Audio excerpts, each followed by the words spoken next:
né?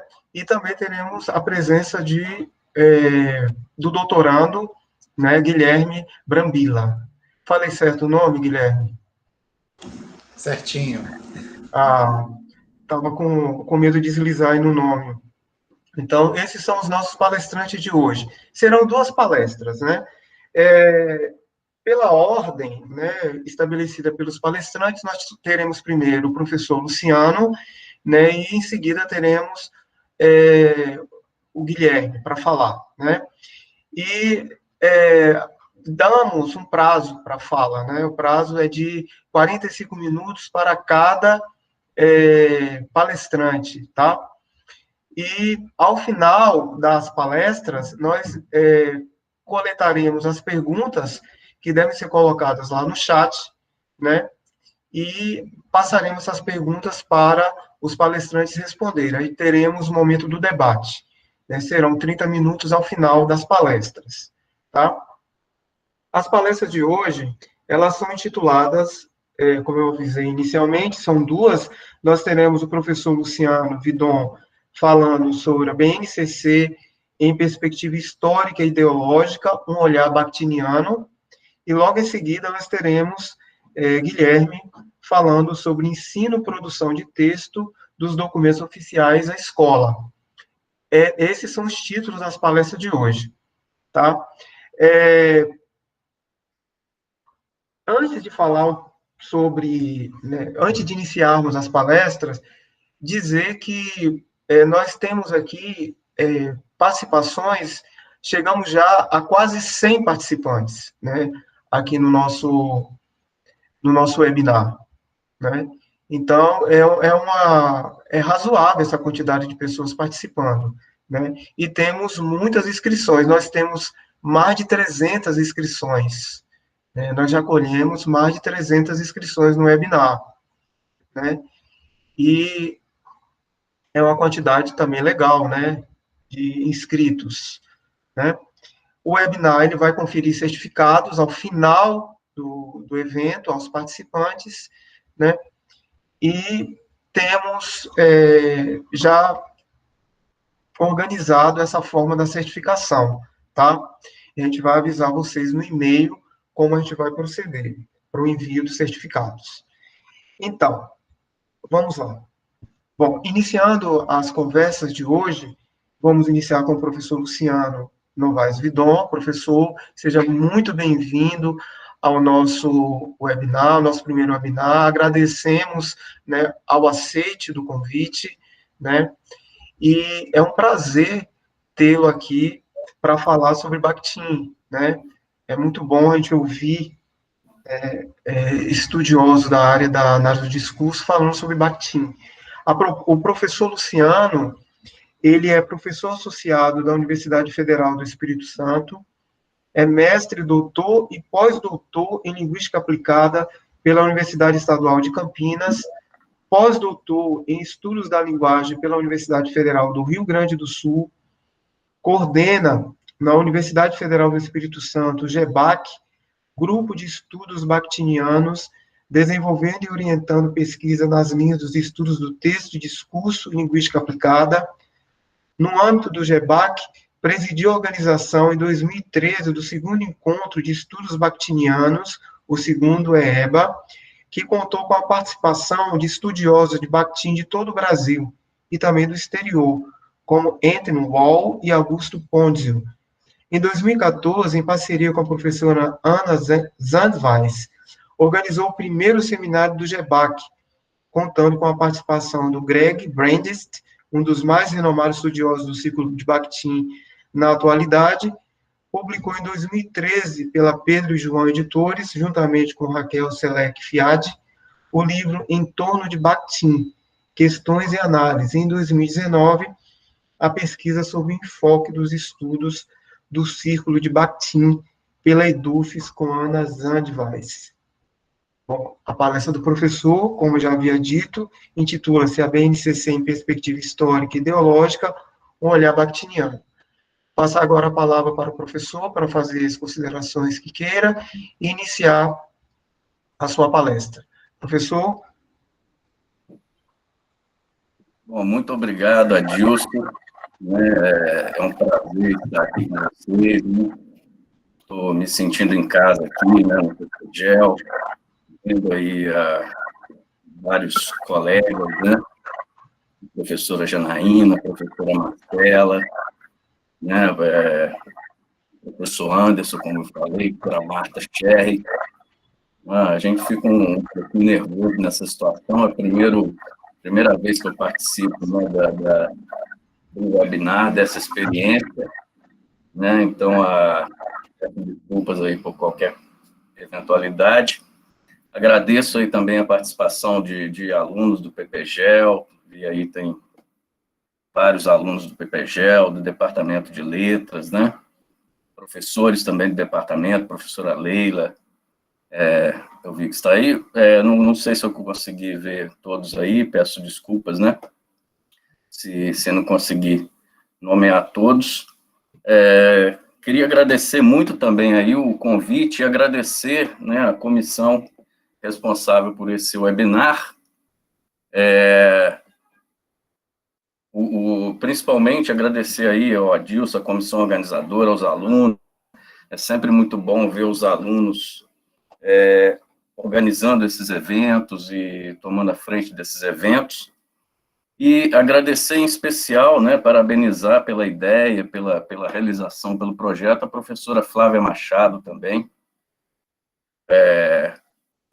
A Flávia que teve essa ideia, colocou essa ideia para nós lá no PPGEL, né, e até insistiu, e os alunos entraram juntos. Parabéns aí à professora Flávia também por essa iniciativa. Bom, na verdade, a nossa fala aqui, né, minha e do Guilherme, ela é meio que uma palestra só, né? Eu acho que a fala do Guilherme, ela pretende complementar a minha. Eu também, Adilson, eu acho que eu não vou chegar no tempo aí que você colocou, em 45 minutos, né? Para cada palestrante, eu não pretendo estender demais a minha fala. E a gente vai falar, né? Eu acho que é um tema bastante importante aí nos dias atuais, que é a BNCC. A BNCC, em perspectiva histórica e ideológica, um olhar bakhtiniano, né?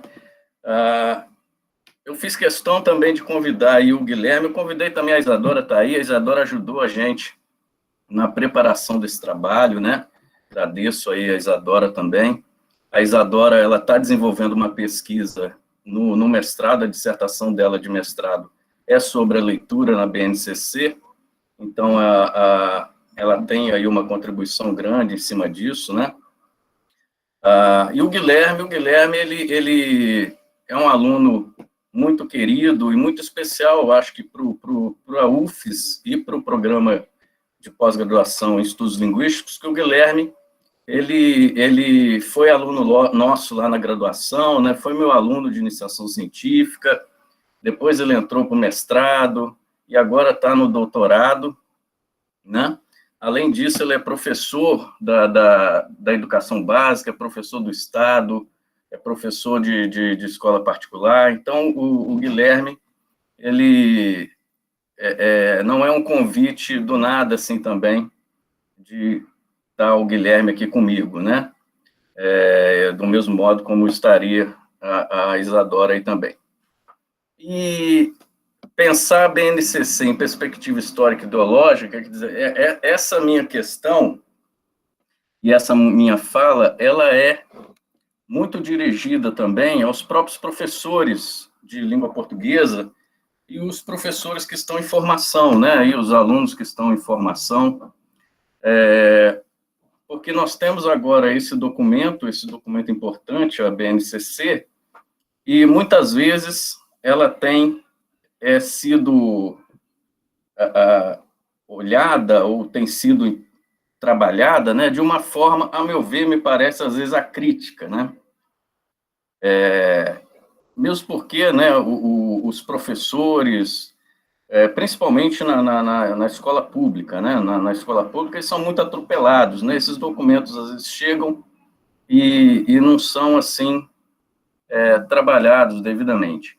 Então, os nossos objetivos aqui, né, e nessa primeira parte, o meu principalmente, né, buscar uma compreensão histórica e ideológica a respeito da Base Nacional Comum Curricular, né, procurando situá-la histórica e ideologicamente com base em princípios dos estudos bakhtinianos, e refletir sobre as práticas de produção de textos propostas pelo documento e sua aplicabilidade ou não nas realidades de sala de aula. Então, pensar a BNCC, né, mas um entorno, vamos dizer assim, histórico-ideológico que está nesse documento, assim como em outros documentos, né, político-pedagógicos que nós temos.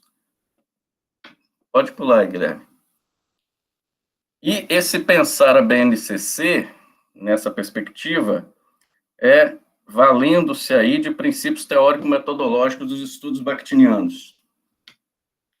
Então, alguns desses princípios teórico-metodológicos dos estudos bakhtinianos que a gente pretende trabalhar são a historicidade, a ideologicidade, a contradição, a linearidade, o dialogismo e a dialogicidade.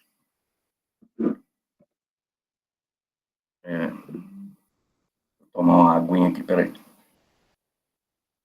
Eu estou aqui fazendo uma brincadeirinha. Eu estou aqui meio me sentindo o Cid Moreira, né? Porque aqui nessa situação você consegue ficar de bermuda, de chinelo, né? Então, bom, a historicidade da BNCC.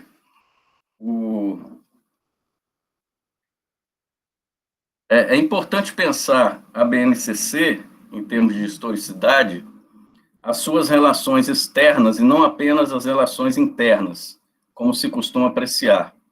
As suas relações históricas e ideológicas, a sua posição na arena discursiva do ensino de língua portuguesa e da educação no Brasil e também no mundo.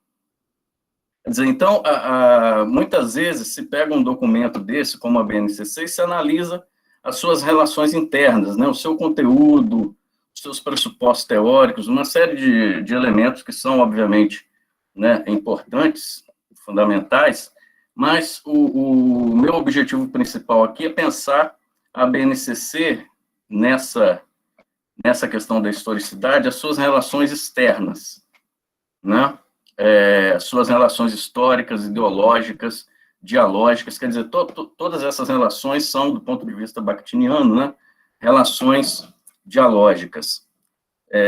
E, com isso, pensar sua posição na arena discursiva do ensino de língua portuguesa e da educação no Brasil e também no mundo, né? Quer dizer, a BNCC, ela se insere numa arena discursiva, né, sobre o ensino de língua portuguesa e sobre as questões de educação.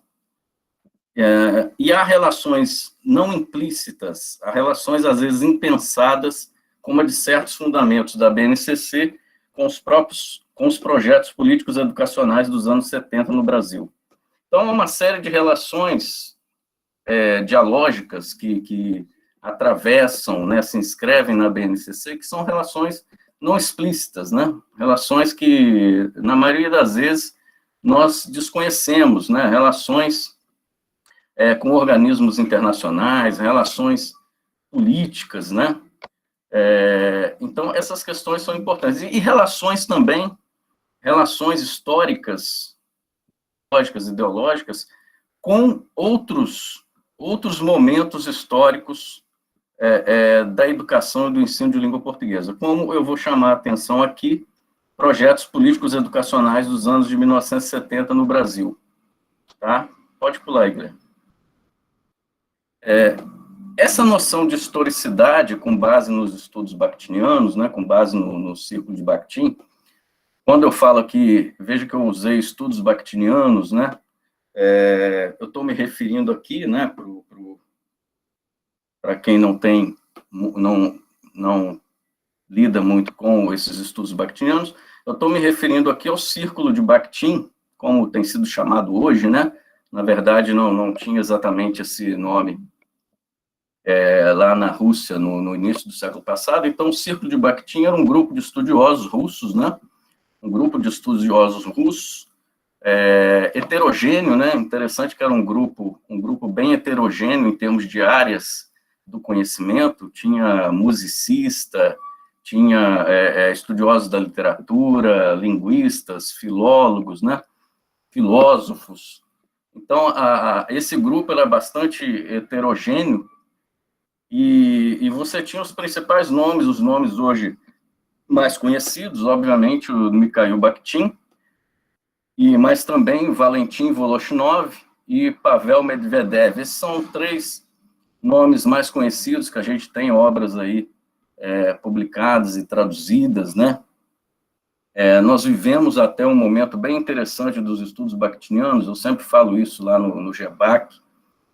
Nós temos um aumento na quantidade de material sobre o Círculo de Bakhtin, de estudos sobre o Círculo de Bakhtin, né, novas traduções. Nós temos, por exemplo, o Marxismo e Filosofia da Linguagem, a primeira tradução. Agora nós temos uma outra tradução da Sheila Grillo, da Ekaterina Volkova, né? E outras novas traduções de obras do ciclo. Então, nós temos um aumento quantitativo, vamos dizer assim, de material em torno dos estudos bakhtinianos e dos círculos, mas também qualitativo, né? Na verdade, não é só uma questão quantitativa, nós temos a qualidade dos estudos bakhtinianos tem crescido. Em que sentido essa qualidade? Né? No sentido de nós conhecermos mais, né, esse pensamento, essa obra, né, que é complexa, dada até essa heterogeneidade desse grupo, né, as várias autorias. A questão da autoria é uma questão aí até que foi polemizada, né? Mas nós temos, um campo complexo, né? Quando a gente fala estudos bakhtinianos, Círculo de Bakhtin e tal, nós não temos uma área específica. Às vezes é difícil, tem gente que às vezes quer enquadrar o trabalho do Círculo de Bakhtin em algum campo, análise do discurso, literatura, linguística aplicada. É difícil, é uma tentativa, muitas vezes em vão, uma tentativa, porque é um grupo heterogêneo, né?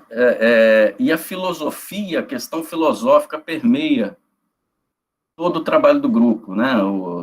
Então, muito importante isso. Então, de qualquer forma, né, a gente se situa aqui, situa esse trabalho, essa pesquisa, ela está situada no campo da linguística aplicada, principalmente, mas a gente situa nesse campo dos estudos bakhtinianos, e entendendo esses estudos bakhtinianos como um lugar heterogêneo, em termos de campo do conhecimento, né, em termos de epistemologia, um lugar complexo, heterogêneo, e tudo mais. Então, esses princípios, né, que vão nortear aqui as questões, a meu ver, esses princípios são extremamente importantes, né, em toda a obra do Círculo, né, aqueles princípios do outro slide, não precisa voltar, não, tá, Guilherme, só... Mas esses princípios, historicidade, ideologicidade, né, o dialogismo que permeia tudo, né, a questão da linearidade, da contradição, esses princípios são princípios fundamentais em toda a obra do Círculo, né?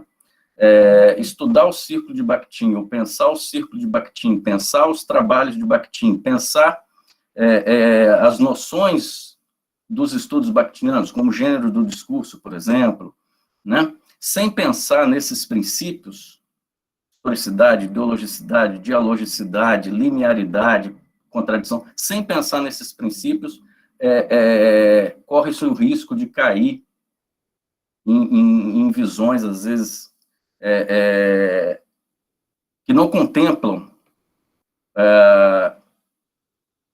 tanto o trabalho do Círculo de Bakhtin. Tá? Então, um desses princípios, para mim, um dos mais importantes é o da historicidade, né? Que eu trouxe essa imagem aí do Jano Befronte, uma imagem recorrente nos estudos do Círculo de Bakhtin. O Jano Befronte, ou Deus Jano, ou Deus Janos, né? É um deus das transformações, um deus da passagem do tempo, né?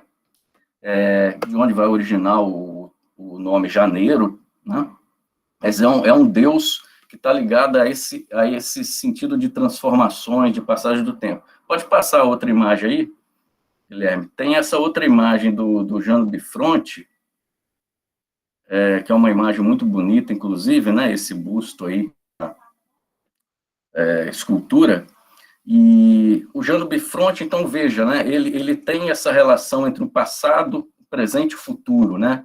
Um passado, né? Ele olha para um passado e olha para um futuro, né? E você tem uma amálgama dessas relações no presente, né?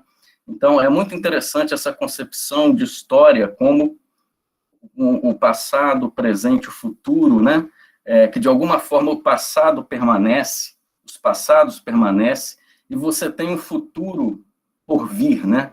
Você tem uma perspectiva de futuro. Então, essa relação entre o retrospectivo, o prospectivo, e que se assemelha, na verdade, a uma semelhança dessa visão de história aí, vamos dizer assim, do Circo de Bakhtin, da concepção de enunciado concreto, né? A noção de enunciado concreto, quer dizer, lá nos gêneros do discurso, a gente lê lá que o enunciado concreto é um elo de uma cadeia, né? De uma cadeia de enunciados, né? É um elo, quer dizer, você tem o já dito, você tem o dito, né? E você tem um projeto de dizer, você tem um querer dizer, né? Então, a noção de enunciado concreto em Bakhtin, e por consequência também a própria noção de enunciação, né? Ela traz consigo essa ideia de cadeia, né? De algo em cadeia, e de uma relação dialógica entre um já dito, né, e um a dizer com o que está sendo dito, né?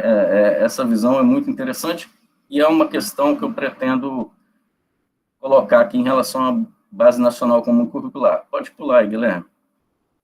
Aí também uma outra imagem só que essa imagem também é interessante, do Jano Bifronte, essa coisa do velho e do novo, né? Então, você tem também essa relação entre o velho e o novo, essa relação dialética ou dialógica, né, imbricada aí. Pode pular. Um outro conceito, né, um outro princípio, né, a meu ver, um princípio da ideologicidade, né, isso é fundamental. Então, nós temos lá, no Marxismo e Filosofia da Linguagem, nós temos a teoria do signo ideológico, que é extremamente importante, né, fundamental, todo signo é ideológico, segundo Bakhtin, e é um texto, Marxismo e Filosofia da Linguagem é um clássico, né? Uma obra do Circo de Bakhtin que é imprescindível a sua leitura. Então, esse conceito de ideologicidade, esse princípio da ideologicidade, ao meu ver, é o que está presente lá no Marxismo e Filosofia da Linguagem, numa série de conceitos como signo ideológico, esferas da criação ideológica, ideologia do cotidiano, tá? E também no livro do Medvedev, que esse aqui é um método formal nos estudos literários, no Medvedev tem um conceito interessante que é o de ideologema. Ideologema. De qualquer forma, a noção de ideologia ou de ideologicidade nos estudos bakhtinianos, ela tem uma questão que para mim é muito cara e muito importante, que é a ideia da ideologia como um lugar de criação. A ideologia como um lugar de produção de sentidos, e não apenas de reprodução de sentidos, ou lugar de uma repetibilidade, de uma sujeição, né? Então, quando ele coloca lá esferas da criação ideológica, né? A própria ideia do signo ideológico e os efeitos de sentido e tal, a gente vê essa ideia de ideologia, essa noção de ideologia, essa concepção de ideologia como um lugar de criação, de produção de sentidos, de construção, tá? Que é o que está depois aí, né? Daí que a palavra, o enunciado, o discurso, é visto como uma arena, né? Um lugar de disputas por reprodução, produção, construção de sentidos. Assim, como eu estou vendo um documento como a BNCC, né? Eu estou pensando a BNCC como um signo ideológico como um enunciado concreto, obviamente, mas nesse viés de um signo ideológico, né? Quer dizer, a BNCC, ela entra nessa arena, né? Nesse lugar de disputas pelo sentido, pela significação, né? E nós vamos ver que a gente tem aí também contradições e tudo mais. Pode passar aí, Guilherme. Ideologia para o Circo de Bakhtin. Então, eu trouxe aqui algumas passagens do livro do Medvedev, já que o Marxismo e Filosofia da Linguagem ele é um pouco mais conhecido, a teoria do signo ideológico, as questões que estão lá no signo ideológico, eu trouxe alguns trechos do Medvedev. Ele coloca: nós de bom grado imaginamos a criação ideológica como um processo interior de entendimento, de compreensão, de penetração, e não nos damos conta de que, na realidade, ela está completamente manifesta exteriormente, para os olhos, para os ouvidos, para as mãos, que ela não se situa dentro de nós, mas entre nós. Então, eles vão também, né, trabalhar com essa ideia da ideologia, não como uma coisa do consciente, do psicológico, né, a ideologia na mente do sujeito e tal. Não, mas a ideologia, ela circula entre nós, né? A ideologia, ela circula entre nós através das materialidades sígnicas discursivas, né? Cada produto ideológico, ideologema, é parte da realidade social e material que circunda o homem. É um momento do horizonte ideológico materializado. Pode pular aí, Guilherme. É impossível compreender um enunciado concreto sem conhecer sua atmosfera axiológica e sua orientação avaliativa no meio ideológico. Então, é nesse sentido também que nós tentamos compreender um documento como a Base Nacional Comum Curricular, a BNCC. Quer dizer, um enunciado concreto, ele tem a sua atmosfera axiológica, né, o seu conjunto de valores em disputa, né? Esses valores são justamente os índices ideológicos, né? Então, a BNCC, ela está inserida nessa atmosfera axiológica e ideológica. Entender um enunciado significa entendê-lo no contexto da sua contemporaneidade e da nossa, caso elas não coincidam. É necessário compreender o sentido no enunciado, o conteúdo do ato e a sua realidade histórica do ato e sua união concreta interna. Sem tal compreensão, o próprio sentido estará morto, tornar-se-á um sentido de dicionário desnecessário. Pode pular aí, Guilherme. Contradição e linearidade. Esse é um outro princípio também, não vou me deter muito aqui, mas nós temos, por exemplo, a contradição como um princípio do materialismo histórico dialético. Então, essa base materialista histórica dialética dos estudos bakhtinianos, né, que nós temos claramente Marxismo e Filosofia da Linguagem, no livro do Medvedev, no livro sobre o Rabelais também, né, o que faz com que muitos, eu compartilho desse pensamento, como a professora Ana Zandvas, pensem nesse pensamento do bakhtiniano, nessa parte, como uma teoria do discurso, uma teoria materialista do discurso, né? Materialista dialética do discurso. Também o Luiz Fernando Bulhões trabalha nessa perspectiva com o Peixe, né? Mas dialoga também com o Bakhtin. Então, a questão das contradições é fundamental, né? Pensar que os enunciados, eles têm também um lugar de contradição, um lugar de fronteira, né? E a BNCC, ela tem isso. Quando eu comecei a investigar a BNCC, eu me deparei com as versões da BNCC, as versões produzidas no governo Dilma Rousseff e produzidas após o golpe de 2016. Muitos não sabem disso, ou não têm noção disso. Nós tivemos, acho que 2 versões, se eu não me engano, do governo Dilma, da BNCC, e uma que foi encaminhada para homologação, mas não foi homologada, porque houve o golpe, né, e destituíram a presidenta Dilma.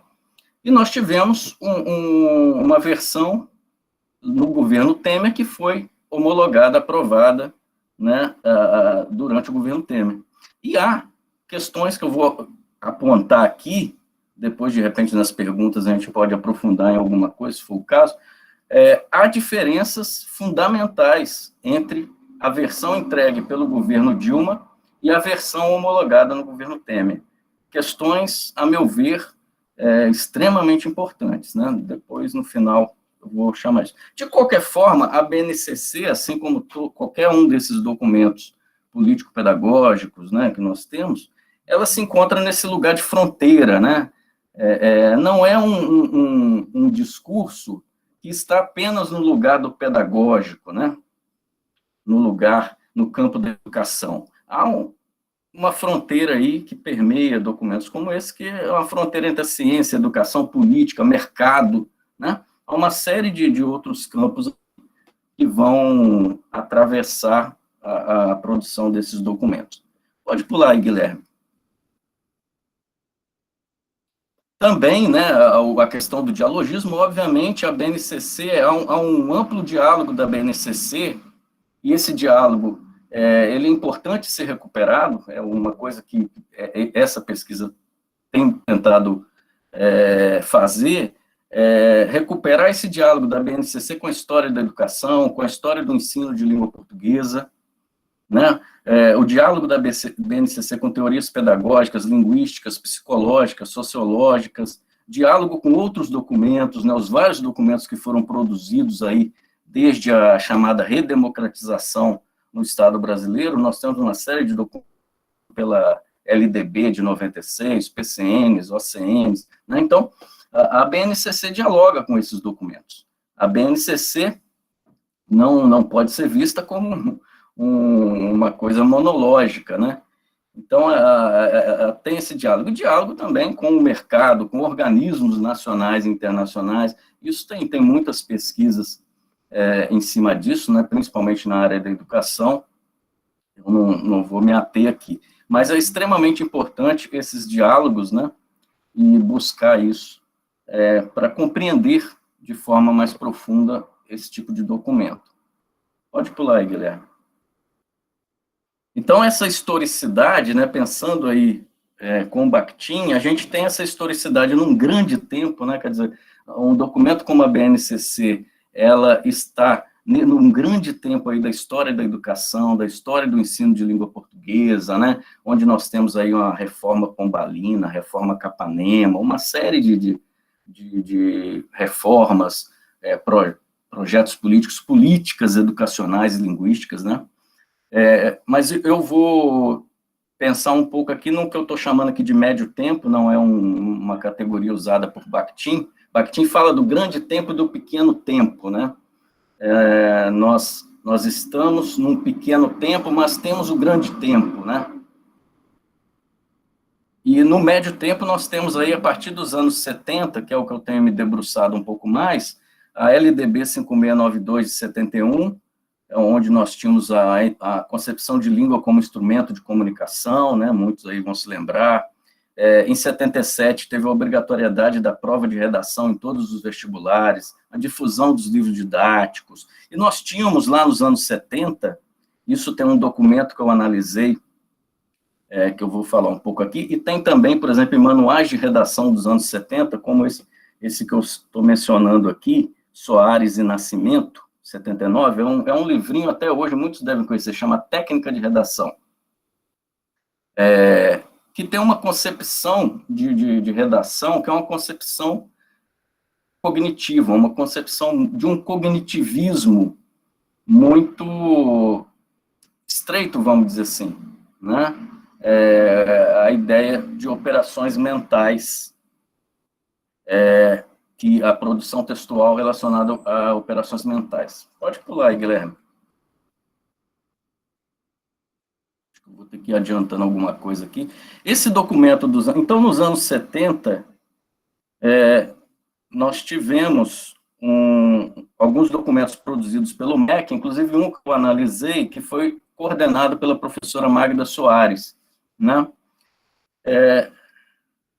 É interessante também os anos 70, só fazer um adendo aqui, que nos anos 70 nós tivemos, assim, a emergência da linguística, né, a linguística chegando nos cursos de letras, nos anos 60, 70, né, a linguística chegando nos cursos de letras, os cursos de pós-graduação em linguística, né, E uma série de áreas das ciências contribuíam para essas questões relacionadas ao ensino. Pode pular aí, Guilherme. Nesse material que eu analisei, por que eu estou recuperando esse material e falando desse material, que é um material que foi publicado em 1981, coordenado pela professora Magda Soares, mas um material do MEC, mas ele reflete aquele contexto dos anos 70. Né? E por que eu estou recuperando isso aqui? Porque aquela questão que eu coloquei, eu acho que a história, nós temos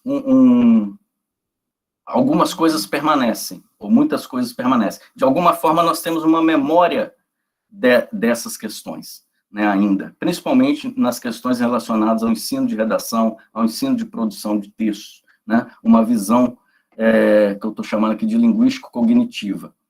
Então, nesse documento, você tem, ao mesmo tempo em que se tem uma visão inatista do desenvolvimento da linguagem, obviamente com base em Chomsky, né, tem-se uma visão instrumental de língua presente nos documentos oficiais, e uma concepção comportamentalista do processo de ensino-aprendizagem. Então, esse documento do MEC, coordenado pela professora Magda Soares, ele tem, assim, uma questão teórica que, a princípio, seria contraditória, né? Uma visão inatista do desenvolvimento da linguagem, da aquisição da linguagem, e uma visão comportamentalista do processo de ensino, por exemplo, ensino de leitura e redação. Depois eu posso explicitar um pouco mais isso, mas eu acho que não vai dar tempo de me deter. Então, por exemplo, o documento ele coloca como questões relacionadas ao ensino de produção de textos, questões como o quê, por quê, para quem, onde se escreve, questões, por exemplo, que o professor Vanderlei Geraldi vai colocar lá no texto, na sala de aula, né? Questões que apontam para uma visão mais sociológica, vamos dizer assim, da língua, né? No entanto, o documento, ele diz que o principal em uma metodologia de ensino de redação seria o como se escreve, numa visão pedagógica tecnicista, um processo que exigiria tempo, treinamento e metodologia adequada. Então, o documento abandona essas questões, tá? E se direciona para a questão de uma metodologia mais tecnicista de ensino, como se escreve, né? Como fazer o aluno escrever.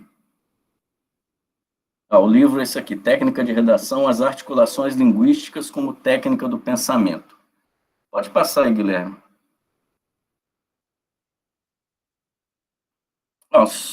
Só para dar um exemplo aqui de um trecho desse documento, nós temos aqui, principalmente no segundo grau, quando o aluno já teria adquirido as estruturas básicas da língua, veja, então uma concepção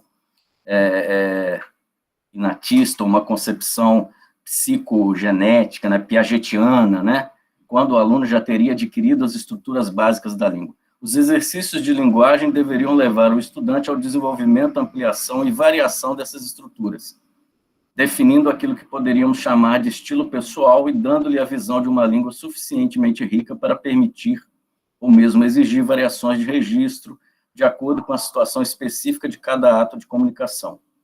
No segundo grau, o aluno está em plena fase do pensamento racional, caracteristicamente marcado pelo domínio das noções abstratas, com grande possibilidade, consequentemente, de análise crítica. Veja que esse final aqui ainda está muito presente no nosso ensino de redação, principalmente no ensino médio, com vistas ao vestibular, né? No segundo grau, o aluno está em plena fase do desenvolvimento racional. Quer dizer, qualquer aluno, em qualquer condição sócio-histórica, né, em qualquer lugar, né, então, uma série de questões aí sociais, históricas, culturais, né, que não são colocadas numa concepção como essa. Pode passar aí, Guilherme. Pode pular, vou pular isso aí que não vai dar tempo. Depois nós temos um movimento de mudanças em relação ao ensino de língua portuguesa, especialmente o ensino de leitura e produção de textos, né? Nós temos uma criação de uma comissão para o aperfeiçoamento do ensino de língua portuguesa no início do processo de redemocratização do Brasil. Temos o texto na sala de aula do Geraldi. Pode pular aí, Guilherme. Então, nós tivemos um movimento a partir dos anos de 1980, principalmente ali 1984, 1985, nós temos uma mudança em relação àquele contexto dos anos de 1970, aquela visão de língua como instrumento de comunicação, aquela visão muito cognitiva, né, do processo de ensino-aprendizagem. E nós entramos nos anos 90 com uma mudança, com todas as suas contradições, com problemas, né, sem dúvida nenhuma, muitos estudos em cima disso, mas nós temos a nova LDB 93-94, de 96, não é 90, tá? 96. Depois os PCNs, os PCN+. Pode passar aí, Guilherme.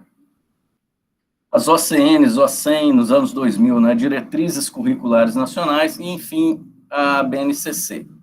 Pode pular. Então, veja, onde que eu estou querendo chegar, né? A partir ali dos anos 80, nós temos, de uma certa forma, com todas as suas contradições, com todos os seus problemas, mas nós temos uma mudança nas concepções do ensino de língua, de forma geral, uma mudança numa direção que não se realizou completamente, ou não se realizou da forma como nós gostaríamos, claro, né? Mas uma visão mais sociológica de língua, do processo de ensino, né? Quer dizer, começam a entrar nesses documentos, questões como variação linguística, né? Questões como os contextos de leitura e produção de texto, né? Uma série de elementos, com contradições, com problemas.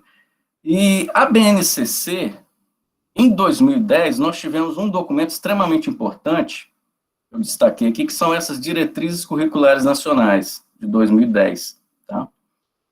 Esse documento, a BNCC, ela vai ter uma relação muito forte com esse documento, tá? Vejam aqui, por exemplo, no item B, ancorado na Constituição e no Estatuto da Criança e do Adolescente, as DCNs concebem a educação como direito inalienável de toda a sociedade, em sua pluralidade cultural, étnica, religiosa, linguística. Então, veja que aqui essa questão está muito, muito forte e como um princípio de base, né, um ponto de partida, questão da pluralidade cultural, étnica, religiosa, linguística, tá? Além das diretrizes gerais da educação básica, o documento apresenta diretrizes para a educação do campo, educação de jovens e adultos, educação indígena e quilombola, educação ambiental. Então, nós temos, num documento como esse, nós temos essa visão mais geral de sociedade e de educação, uma visão mais plural, né, de sociedade e de educação, tá? Concepção de educação básica, formação humana e cidadã, formação profissional na vivência e convivência em ambiente educativo. Pode pular, Guilherme. A relação entre educação e sociedade. A educação para todos não é viabilizada por decreto, resolução, portaria ou similar, ou seja, não se efetiva tão somente por meio de prescrição de atividades de ensino ou de estabelecimento de parâmetros ou de diretrizes curriculares. A educação de qualidade social é conquistada e, como conquista da sociedade brasileira, é manifestada pelos movimentos sociais, pois é direito de todos. Então, essas DCNs, elas assentam o documento em bases sociais, porque relacionam muito fortemente educação e sociedade, tá? A sociedade, na sua história, constitui-se no locus da vida, das tramas sociais, dos encontros e desencontros, nas suas mais diferentes dimensões. É nesse espaço que se escreve a instituição escolar. Tá? Então, esse diapasão, vamos dizer assim, que vai estar, pode pular aí, Guilherme, que vai estar na Base Nacional Comum Curricular, na versão apresentada, finalizada pela Dilma Rousseff. Aqui, como é esse slide, a versão apresentada pela Dilma Rousseff, pelo governo Dilma Rousseff, né, pela comissão, ela, por exemplo, em relação à versão homologada no governo Temer, a versão do governo Dilma, ela apresenta nas suas páginas iniciais, né, nas suas partes iniciais, todo um conjunto de associações, de entidades, de especialistas que contribuíram para a construção da Base Nacional Comum Curricular, do documento. tem, assim, umas 10 páginas, eu acho, com nomes de diversas instituições, diversos especialistas, tá? Essa tela aí é só para exemplificar um pouco isso. Isso tudo foi apagado da versão homologada no governo Temer, tá? É um detalhe, mas para mim é um indício. Uma outra questão, a grande questão, eu vou caminhar aqui para eu finalizar, né? Acho que já falei demais, Adilson. Mas uma grande questão, eu vou finalizar com essa questão, foi uma mudança fundamental da versão da base homologada no governo Temer, que foi a introdução das noções de competências e habilidades, e um foco em competências e habilidades. Esse foco não está nem nas DCNs, nem nas diretrizes, pode deixar, Guilherme, nem nas diretrizes curriculares nacionais, e nem na versão entregue pelo governo Dilma. Na versão entregue pelo governo Dilma, acompanhando todo o viés das DCNs, você tem essa visão mais ampla da sociedade, né, e da educação.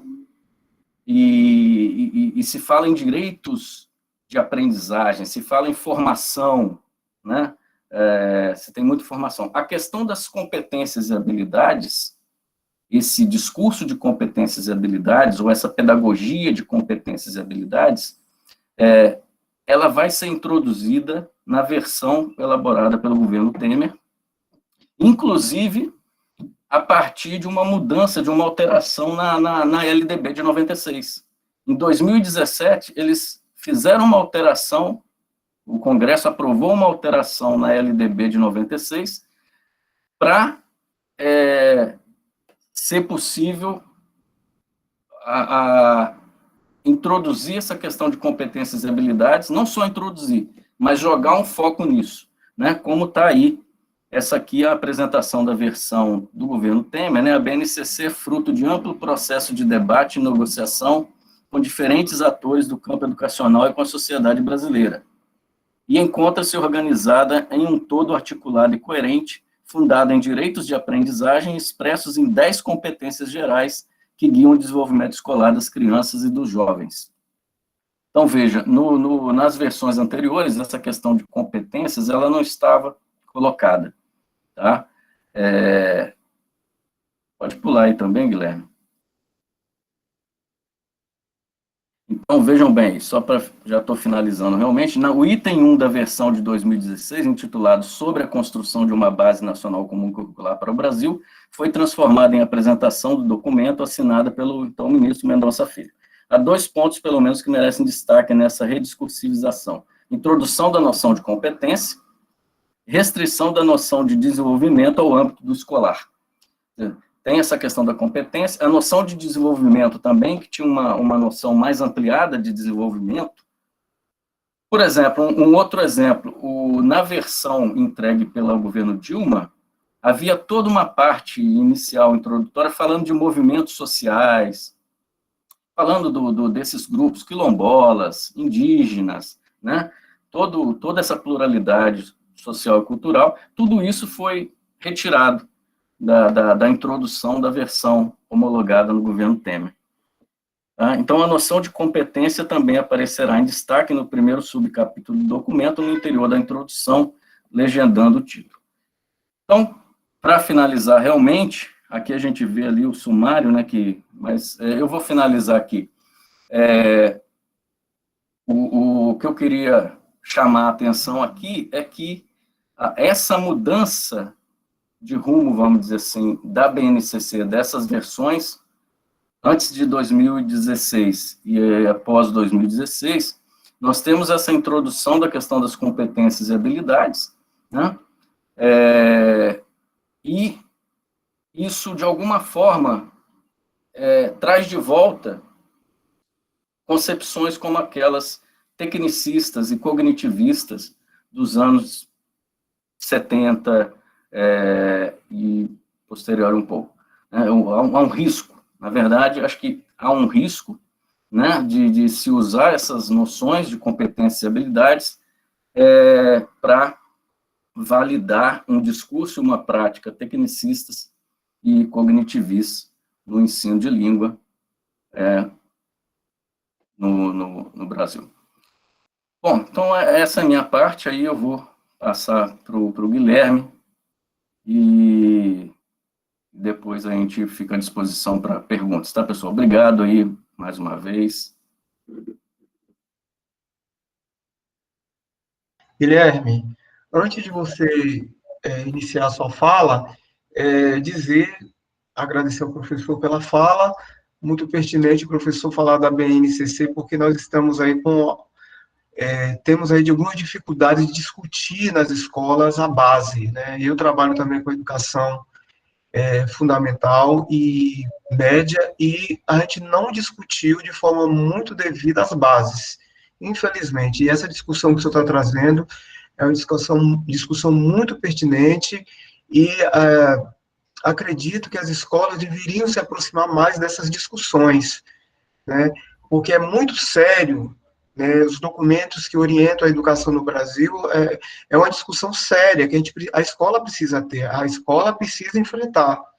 E eu tenho visto como professor que isso ainda não foi enfrentado pela escola, né? Eu acho que aquela imagem do Jano Bifronte é exatamente o que a escola está enfrentando. Agora, eu acho que a escola ela está mais localizada um pouquinho no passado, com algumas imagens do passado, que com as imagens do presente ou até do futuro. Eu acho que aquela cabeça ali, ela teria um deslocamento muito grande, mais para trás, desculpa dizer assim, do que eu estou falando em nível de discussão, né? Então, gostei muito. Parabéns pela apresentação. Guilherme, agora será o nosso próximo palestrante. O professor Luciano, ele havia falado inicialmente, né, um pouco sobre o currículo do Guilherme. Eu só vou apenas repetir, né, Guilherme? Guilherme é doutorando, colega meu do doutorado aí do PPGEL, né? Ingressamos juntos, né, Guilherme? E estamos aí nessa. Estamos aí nessa. Guilherme, ele vai trazer para discutir hoje com a gente ensino, produção de texto dos documentos oficiais da escola, né? Guilherme, como eu falei, é doutorando em estudos linguísticos do programa de pós-graduação em estudos linguísticos da Universidade Federal do Espírito Santo, mestre em estudos linguísticos pelo mesmo programa, né, Guilherme? Pelo PPGEL, não foi? Isso aí, correto. E também é licenciado em letras também pela Universidade Federal do Espírito Santo. Então, você tem um histórico dentro da universidade muito enorme, né? Sou uma cria da UFES. Você é uma cria da UFES, e uma boa cria, né, Guilherme? Os professores têm muito carinho por você, Guilherme. E também é professor da Escola da Educação Básica e da SEDU, da Secretaria de Educação do Espírito Santo, né? Um professor que, né, tem essa jornada universitária acadêmica para a escola. Receber um professor assim né, é um privilégio também, né?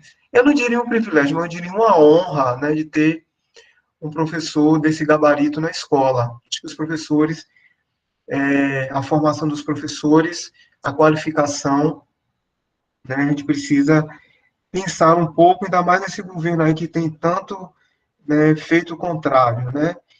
Tem interesse em desenvolver pesquisa dentro dos estudos bakhtinianos, sobretudo com temas ligados à produção textual na esfera escolar e acadêmica. Eu acredito que esse é o tema da sua pesquisa. Eu li muito rápido as transparências, os slides, transparência eu já estou com aquela bifronte, né, lá para trás, né, dos slides do Guilherme, e vi que faz parte da sua pesquisa, né, Guilherme, aí do PPGEL, né?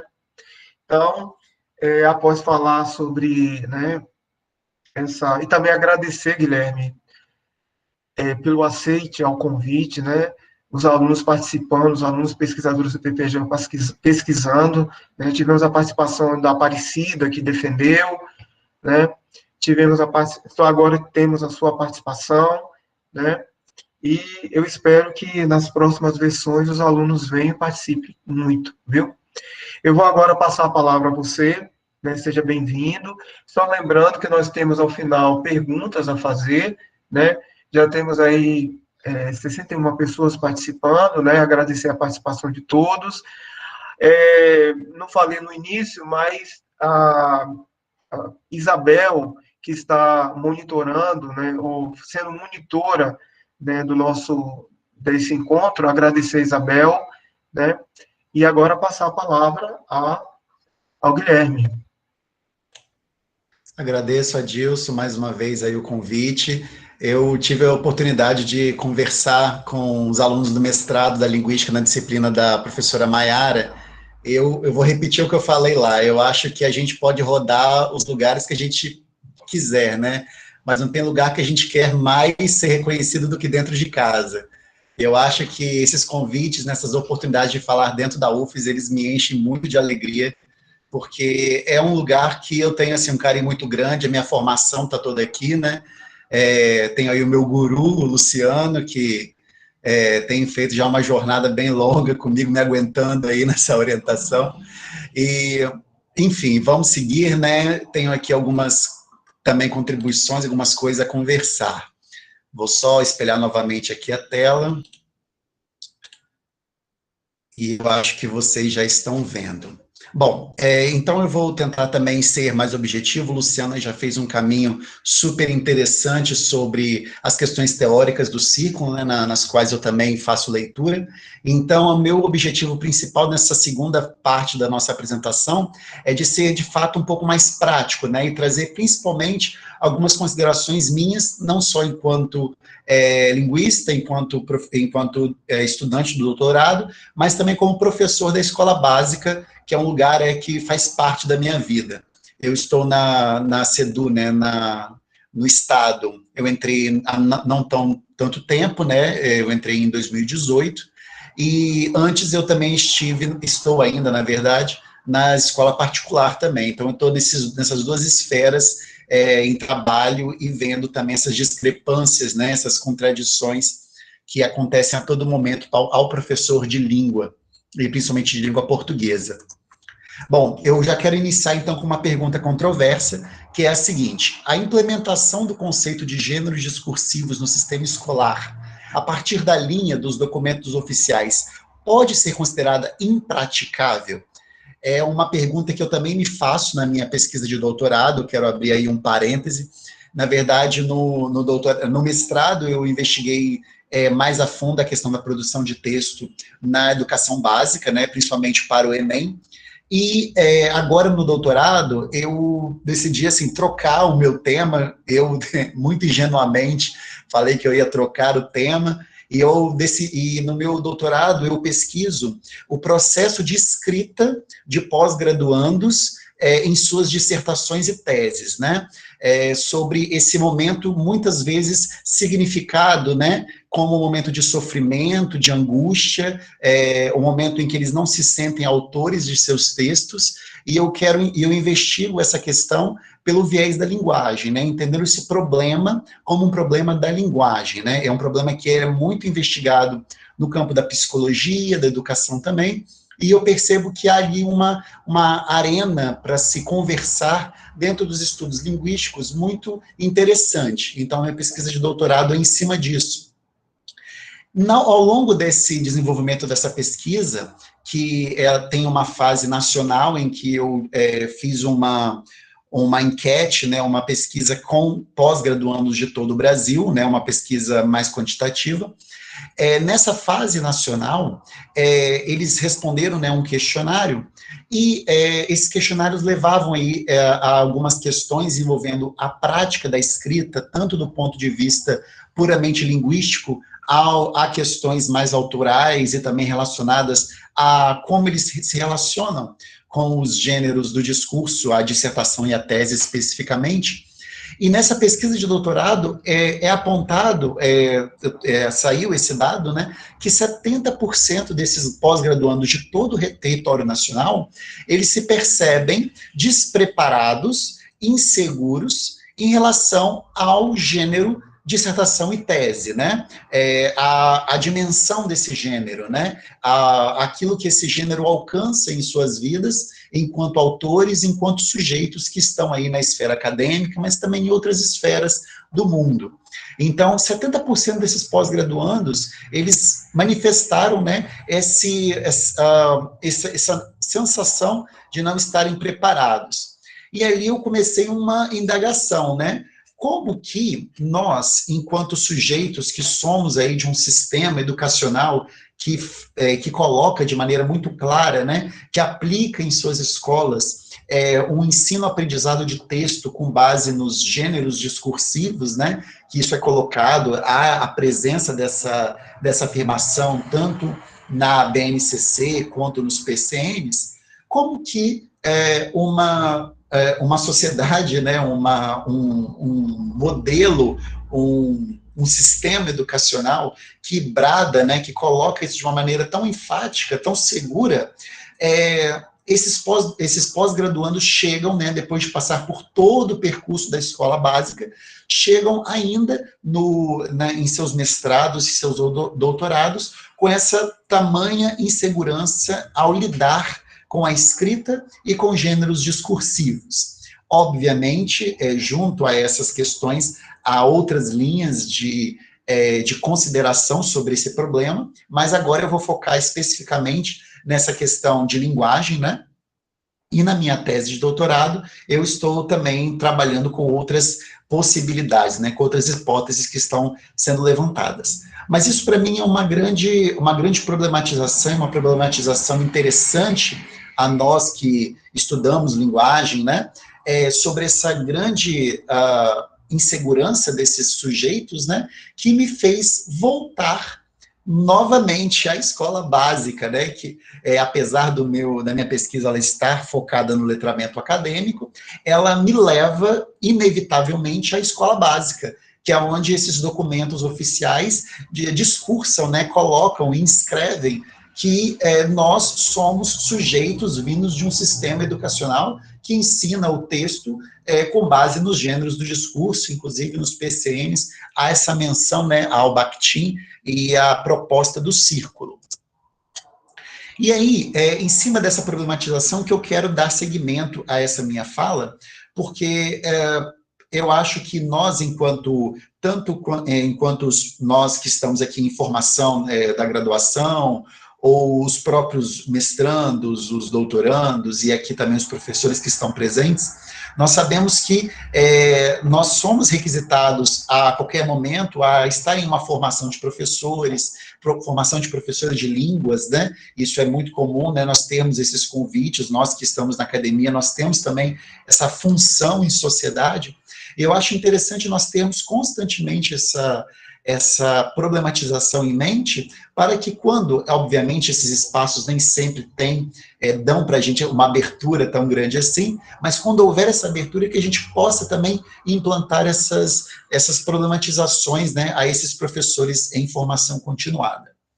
E aí eu gostaria de trazer, né, fazendo também esse caminho histórico que o Luciano propôs, de voltar aí aos PCNEM, na verdade, que são os parâmetros curriculares nacionais do ensino médio, no qual eles fazem aí uma afirmação sobre o entendimento, né, na linha desse documento, do que seriam esses gêneros discursivos. E aí eles propõem que os gêneros discursivos, cada vez mais flexíveis no mundo moderno, nos dizem sobre a natureza social da língua.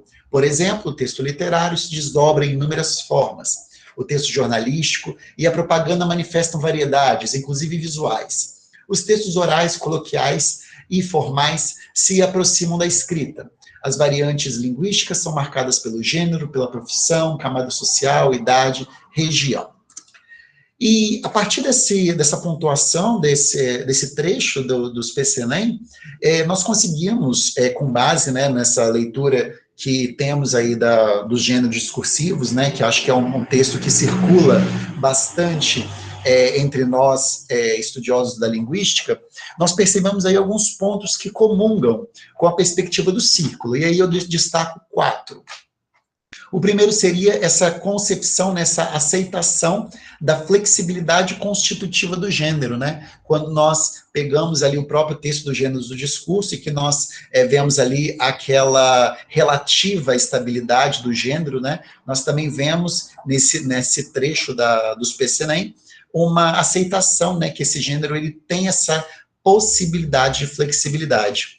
também essa natureza social, ou seja, esse gênero que nasce em sociedade, né, que ele vem por questões do sujeito com o seu outro, que não estão ali de maneira aleatória, mas estão inscritos em em questões históricas, sociais, ideológicas, e dali esse gênero ele nasce para cumprir, né, esse papel da interação verbal, e desdobramentos na arte e na vida cotidiana, né? Essa possibilidade de entender que tanto a arte quanto a vida cotidiana, eles poderão, pelos gêneros, se imbricar, né, se co-construir, e aí é um ponto também que eu considero interessante desse documento, de reconhecer, né, esse não valor estático do gênero, né, mas saber que ele está aí na arte e na vida.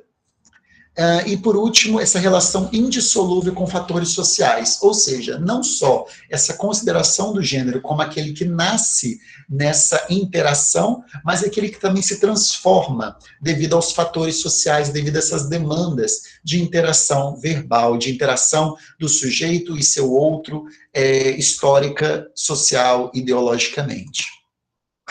Entretanto, o que eu quero trazer aqui, né, que a gente vê ali tudo muito bonito até, né, muito bem colocado, né, naquele trecho do PCNEM, eu trago aí um entretanto para problematizar junto com vocês um trecho de um livro didático, né, esse livro didático, ele foi aprovado pelo PNLD de 2018, ou seja, estamos falando aqui de uma obra muito recente, no qual, apesar de termos visto essa concepção, essa visão, né, aparentemente muito animadora dos gêneros do discurso na linha dos documentos oficiais, nós percebemos que, de certa forma, isso se enfraquece à medida que vamos adentrando o chão da escola e até mesmo esse mercado editorial de livros de língua portuguesa.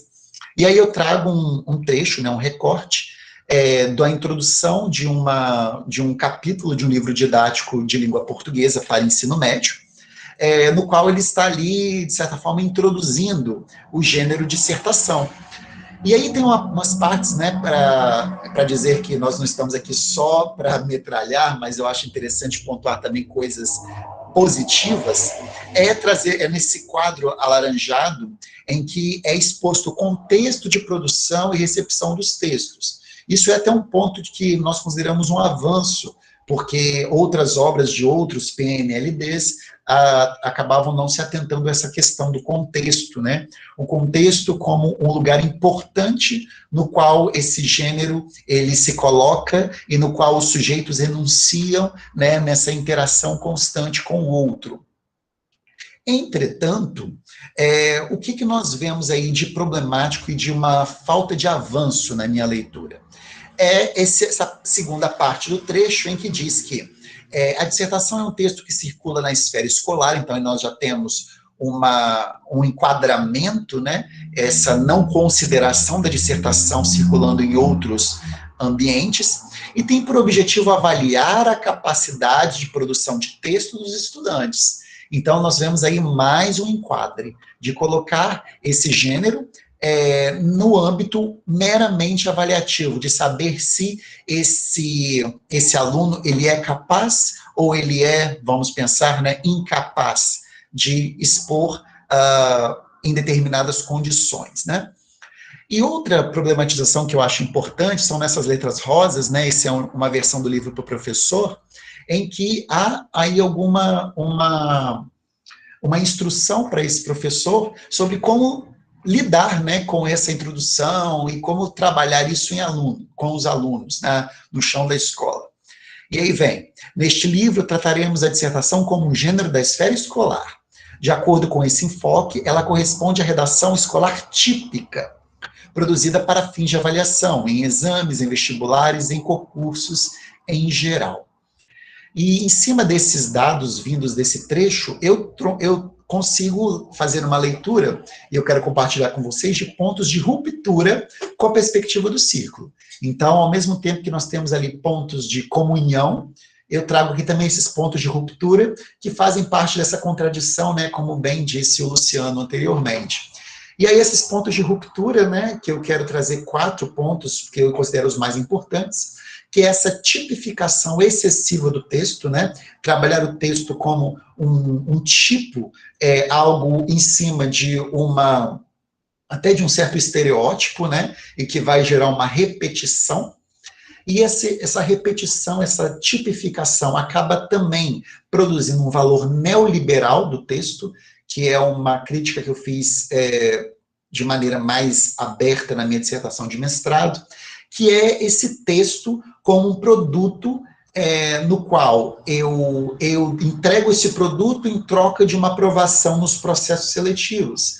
E apesar de nós não estarmos livres desses processos seletivos, eles vão existir, é muito interessante e é muito pertinente nós problematizarmos essas questões, porque nós vemos que esse mercado, né, a produção de texto virou um grande mercado, tanto de escolas particulares, quanto até empresas especializadas em produção de texto para Enem, para concurso, enfim. Então, esse texto ele começa a se desvencilhar de sua natureza social, de sua existência na vivência autoritária, na vivência com o outro, e passa a ser, né, um produto de mercado no qual os processos seletivos se alimentam e essas empresas fazem aí algumas fortunas.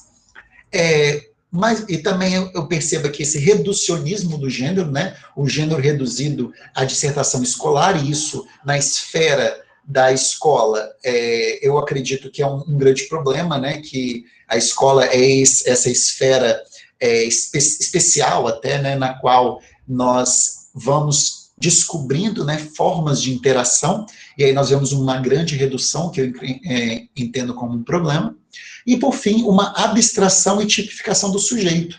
Ao mesmo tempo em que há uma tipificação excessiva do texto e do gênero discursivo, por consequência, nós também criamos tipificações, né, nós somos confrontados com tipificações de sujeito, né, aquele sujeito que está pronto para responder, para fazer a avaliação do Enem, e aquele sujeito que é um sujeito também mais universal e que precisa também seguir certos padrões de pensamento e construção de argumentação benquistas pelo Enem, ou pelos processos seletivos de maneira geral, e ele acaba com isso virando um sujeito também típico, abstrato, e que acaba se desvencilhando da realidade, da concretude da vida, conforme prevêem os postulados do ciclo de Bakhtin, e que também nos produzem aí mais uma problematização sobre esses pontos de ruptura, apesar daquele texto dizer que compartilha dos pressupostos do círculo para essa concepção de gêneros discursivos na escola. Então, por conta disso, eu quero aqui trazer também um trecho de Paula e Gonçalves, de um artigo muito recente, muito importante, que eu recomendo a leitura a todos, da qual elas trazem aí essas problematizações também sobre o texto e sobre os gêneros do discurso dos documentos oficiais para a realidade escolar, e aí elas trazem essas propostas. Um dos pontos a serem questionados é o fato de os gêneros entrarem nas aulas apenas como um pretexto, reduzidos a suportes para a realização de exercícios voltados à estrutura gramatical, como classificação de palavras, conjugação verbal, análise sintática, questões de ortografia e de acentuação, por exemplo. Quando a leitura aparece, isso ocorre em exercícios de decodificação, a desvinculação entre gênero, sociedade e as relações estabelecidas com a vida ainda impera. O estudo fica, então, estrutural e superficial, pois a unidade arquitetônica integral do gênero é desfeita e o enunciado se transforma em suporte para análise sistêmica, fora do solo social, esvaziado de sentido. Por que isso ocorre? Talvez pela maneira como o tema esteja explicitado nos documentos, com mescla epistemológica de bases teóricas e abordagens diversas. Então, essa problematização das autoras é muito pertinente, porque é uma consideração que aqueles que estudam, né, esses documentos oficiais têm aí essa percepção, né, que é uma mistura de epistemologias que vão se confundindo, vão até se consumindo e levam para o chão da escola, onde estão eu e os meus colegas, né, da educação básica, uma grande confusão, e que no meio dessa confusão na qual que é empurrada a nós, nós acabamos, enquanto professores ali diante de turmas de 40 alunos, 35, 40 alunos, nós nos encontramos, né, numa grande bagunça epistemológica que atrapalha esses processos com a linguagem no dia a dia da escola. E aí vem a BNCC, né, que ela sucede, ela vem posteriormente aos PCNs, e eu quero focar explicitamente aqui, especificamente, nessas implicações para a escrita, né, as concepções de gêneros do discurso, e como a BNCC propõe isso para a escrita. A BNCC, ela traz uma questão interessante até, que são esses campos de atuação social, propostos para contextualizar práticas de linguagem no ensino médio em língua portuguesa, correspondem aos mesmos considerados pela área. Então, esses campos de atuação social são, de acordo com as linhas da BNCC, são contextos nos quais eles consideram existentes na vida do sujeito estudante, e nesses contextos, nesses campos de atuação social, esse estudante que vai interagindo com outros sujeitos, vai fazendo esse uso desses gêneros diversos. Os campos que a BNCC propõe são campo da vida pessoal, campo artístico-literário, campo das práticas de estudo e pesquisa, campo jornalístico-midiático e campo de atuação da vida pública. A respeito desses campos, que eu particularmente tenho uma visão até um pouco animada em relação a eles, eu percebo aí 3 pontos que comungam com a perspectiva do círculo. De acordo com a minha leitura, eu considero que há um reconhecimento da linguagem como prática da vida, né? Essa percepção da linguagem, do enunciado, inserido em gêneros do discurso, e que estão ali inscritos nas relações da vida, do sujeito e o outro. Há também uma percepção de vivência como cerne para o trabalho como um gênero, então há essa consideração da BNCC de que a vida é aquela que gere o trabalho vai gerar o trabalho com o gênero discursivo, e também há um reconhecimento de produções diversas possíveis ao campo de atuação social. Então, só esse reconhecimento de haver mais de um campo, né, de não limitar os campos de atuação social, para mim é um ponto que eu considero positivo, mas com certeza temos problematizações a fazer. E aí vem mais uma vez um entretanto, que é algo que o Luciano também já falou na sua parte, sobre essa questão de habilidades e competências que existem nesses documentos. Então, aqui vem um trecho, né, da BNCC, já de 2018, na sua versão mais atual, em que se propõe que as habilidades de língua portuguesa estão organizadas nesses 5 campos de atuação social. Além disso, ainda que uma mesma habilidade possa estar a serviço de uma competência específica da área de linguagens e suas tecnologias, indicam-se aquelas com as quais cada habilidade tem maior afinidade. Então, aqui nós vemos um ponto muito problemático, que é essa limitação e essa percepção da linguagem pautada em habilidades e competências. E aí, enquanto professor que estou ali no dia a dia da escola, na escola pública, inclusive, que sofreu enormemente com essa pandemia, eu pergunto, em que medidas nós conseguiremos, pelas linhas desse documento, colocar um aluno como, perceber que esse aluno ele é habilidoso ou não habilidoso, que ele é competente ou, nesse caso, incompetente. Que condições sociais e históricas a escola pública tem para conseguir ter uma mínima condição para atestar competência ou incompetência à nossa comunidade escolar. A BNCC, né, que vem com aquele discurso sobre a base, né, sobre ser essa base, ela também acaba produzindo, né, essa proposição de que estamos todos embaixo de uma mesma base, que somos todos acolhidos, nós estamos todos em uma base firme, né? Tanto os alunos da escola pública quanto da particular, e eu, como um sujeito que transito nesses dois espaços, eu digo com muita clareza e muita certeza, não estamos. Isso é algo que a gente acaba, é uma ilusão, né, de achar que nós estamos sobre uma mesma base, com as mesmas condições, e que permitiria, consequentemente, colocar habilidades e competências em cima de todos os alunos, né? São ilusões que acabam, inclusive, trazendo vários prejuízos, principalmente para a escola pública. Aí eu trouxe aqui um exemplo de especificação do campo de práticas de estudo e pesquisa, né? Havia aqueles campos, eu trouxe aqui o trecho de um desses, para que a gente entenda um pouco em que medida essas habilidades, né, e competências vão sendo trabalhadas nesses campos, no caso, especificamente aos gêneros do discurso. Os campos das práticas de estudo e pesquisa mantêm destaque para os gêneros e habilidades. Então, veja aqui, gêneros, uma questão fortemente social, sendo colocado pareado aí com as habilidades, né, algo mais do campo cognitivista. Então, nós vemos aí, mais uma vez, essa bagunça epistemológica trazida pelas autoras, né?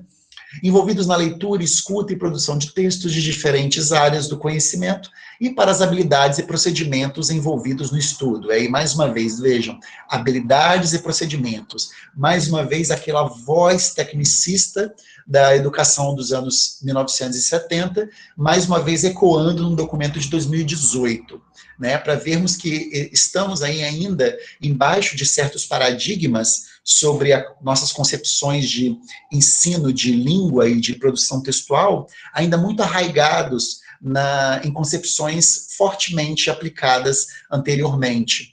Eu sou aluno de escola pública, minha formação básica é toda em escola pública, na escola, fiz a escola municipal, estadual, e agora voltei para a escola estadual, né, como professor, e é muito incrível, muito interessante até, que você não vê mudanças tão substanciais assim, não só no prédio, na estrutura, mas também nessas concepções de sala de aula e de ensino que se mantêm totalmente paralisadas, né? E aí, obviamente, que vem aqueles vários discursos, né? É o professor que não está bem qualificado, é o aluno que vem que está em alguma realidade que não está interessado. E eu digo com muita clareza no chão da escola que nós temos muitas questões estruturais que precisamos que sejam resolvidas, questões epistemológicas dos documentos que deveriam servir a nós, mas nós estamos mais a serviço deles, né? E que são muito problemáticas e que deveriam estar no primeiro plano dessas problematizações antes de começarmos a pensar aí se o problema ou se o erro está no sujeito professor, no sujeito aluno, né? Bom, e aí nós seguimos por um embate entre essas práticas e essas habilidades, como eu já havia comentado ali naquele trecho, que enquanto o campo das práticas se constitui de um princípio sociológico, né, puxando de maneira um pouco mais fiel ao conceito do círculo, né, as concepções de língua, linguagem, gêneros no círculo de Bakhtin, as habilidades, elas instauram-se com uma base mais cognitivista, o que se mostra uma contradição epistemológica sobre a interação e a formação do sujeito em linguagem. Tal dado reforça a compreensão de que os documentos curriculares educacionais se apropriaram de maneira desordenada dos postulados do círculo, causando distorções que são sofridas pelos sujeitos da ou na escola. É algo que, de maneira bem prática, nós percebemos, né, que essas distorções elas são muito sofridas para quem está na escola. Principalmente para quem se interessa pela leitura, né? Foi um grande baque para mim voltar para ir para a escola pública, principalmente por já ter passado pela graduação e o mestrado, e aí você acaba criando, né, uma visão que é de fato um pouco mais teórica, e quando você lê os documentos e você vê ali que aquela teoria que você faz a leitura já há um tempo, ela está sendo aplicada nos documentos, e você cria uma imagem de que a escola estaria recebendo essas proposições, né, que a escola estaria num funcionamento nessas proposições, você cai do cavalo logo que você entra e percebe que do portão para dentro da escola, essas proposições não chegam, né? Porque há questões estruturais, há questões sociais, há questões econômicas, há questões, enfim, inúmeras questões que não vão nos permitindo levar essas questões tão ricas para a sala de aula. E digo mais, existe também uma questão neoliberal que circula na educação já há um bom tempo, mas que está cada vez mais fortemente inserida, que é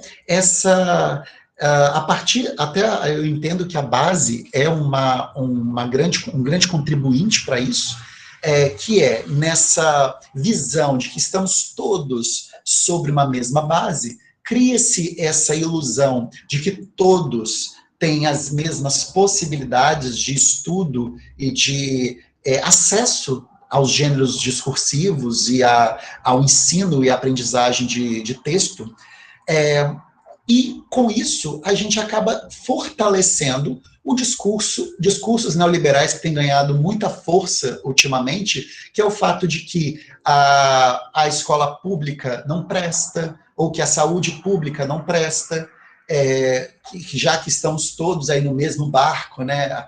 A metáfora do barco nessa pandemia foi uma constante, né? Já que estamos todos nesse mesmo barco, estamos todos em cima dessa mesma base educacional curricular, então quer dizer que a escola pública não funciona porque é simplesmente um sistema falido, né? Existem pessoas que levantam essa bandeira, e é uma bandeira muito problemática, porque é uma bandeira que quer disseminar e fortalecer cada vez mais essa percepção de que de fato, né, esses bens públicos, de certa forma gratuitos, né, que eles não são mais tão válidos, né? Então, eu acho que é uma questão importante para a nossa criticidade de levantarmos, né, isso, e nos espaços em que a gente puder estar, que a gente levante essas problematizações para que essa leitura da base que tem acontecido nas escolas públicas e privadas,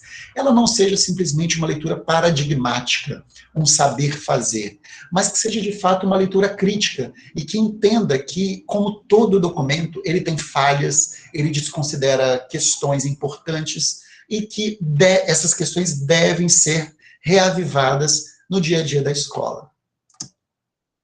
E aí eu trago algumas consequências à formação e à relação com a linguagem a esse sujeito estudante, a partir dessas contradições que aparecem nos documentos oficiais. 3 delas, né? 3 destaques que eu faço. A primeira é uma produção textual como demonstração de competências e habilidades. Então, aqui, a partir dessa bagunça epistemológica desses documentos, o texto, né, ainda inserido nesse contexto neoliberal em que nós estamos, ele acaba virando um mero produto de demonstração. Eu não escrevo esse texto a partir de uma relação alteritária, inserido histórica, ideológica e socialmente situada. Mas eu produzo esse texto para demonstrar que eu sou competente e que eu sou habilidoso, que eu desenvolvi determinadas técnicas. Então, isso é extremamente problemático se nós nos consideramos uma sociedade que vivencia em seus documentos oficiais de ensino de língua os conceitos dos gêneros discursivos. Outra coisa é uma simulação de vivências alheias para que se garanta um todo ilusório do texto. O que eu falo, o que eu quero dizer com essas vivências alheias, né? Esse sujeito que precisa produzir esse texto para demonstrar que ele é competente, que ele é habilidoso, quando a gente desconsidera os contextos sociais que cada sujeito está inserido, nós estamos, de certa forma, nós, enquanto sociedade, forçando esse sujeito estudante a se usurpar a sua própria individualidade, a sua subjetividade, para assumir uma subjetividade que seja alheia à sua. E, consequentemente, uma autoria que seja alheia à sua. E, com isso, ele vai produzindo simplesmente por produzir, porque ele precisa demonstrar que, naquele momento, ele soube muito bem fingir ser quem ele não é. Né, colocar ali, construir sua argumentação, no caso das dissertações, né, construir suas argumentações com base naquilo que querem que ele produza, e não com base em suas considerações inscritas social e historicamente.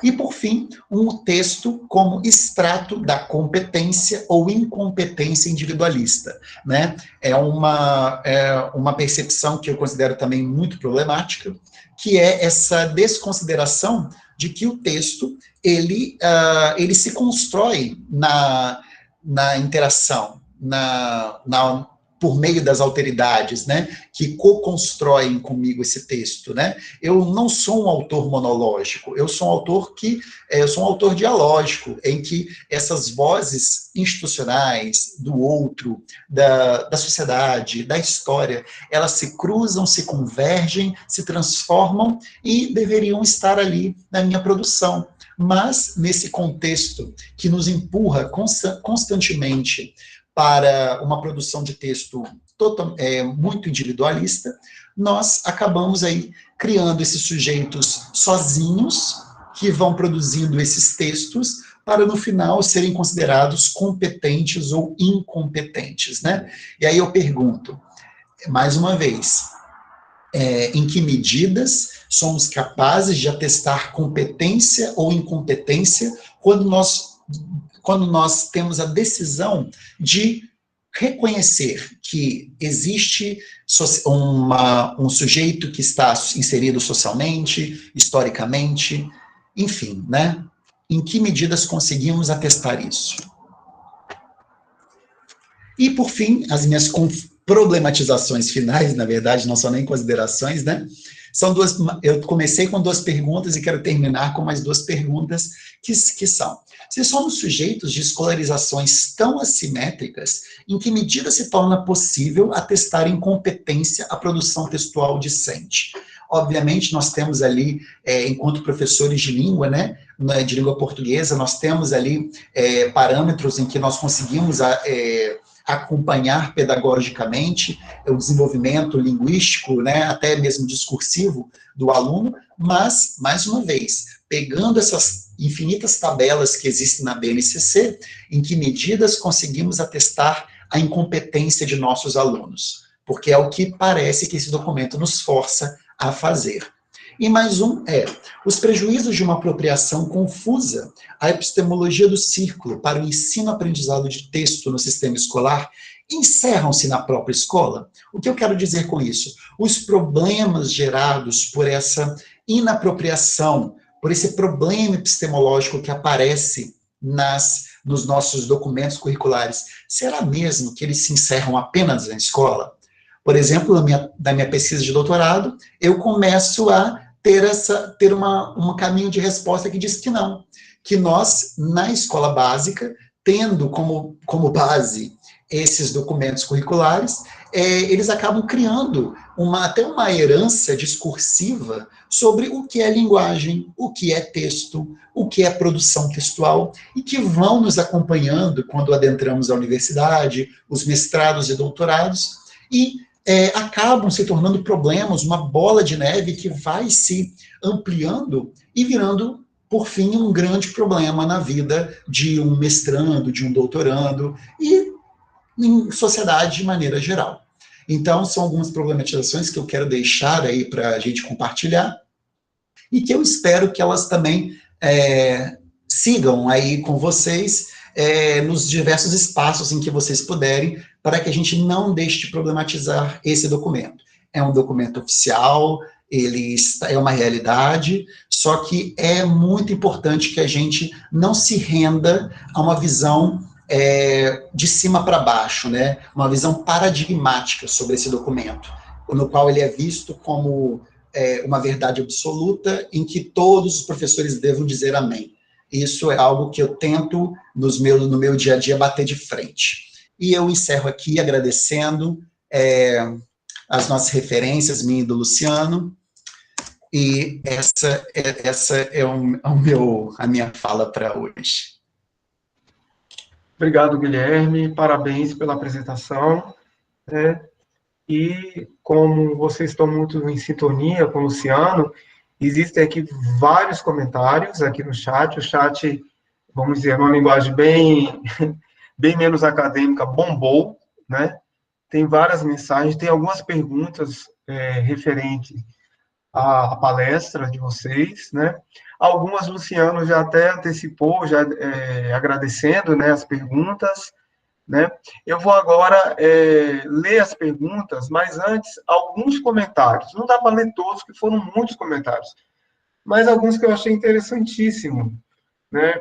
O Ivan, ele coloca assim, ó, seria maravilhoso pensarmos a produção acadêmica na perspectiva do mercado troca presente na cosmovisão dos povos iorubãnos. É bem diferente, né? Ione Letras coloca, o fenômeno social da interação fica em segundo plano quando se exige do sujeito uma produção de texto nos moldes atuais. Daniel Rocha também participou. Agora o Daniel, ele coloca um questionamento para vocês, né?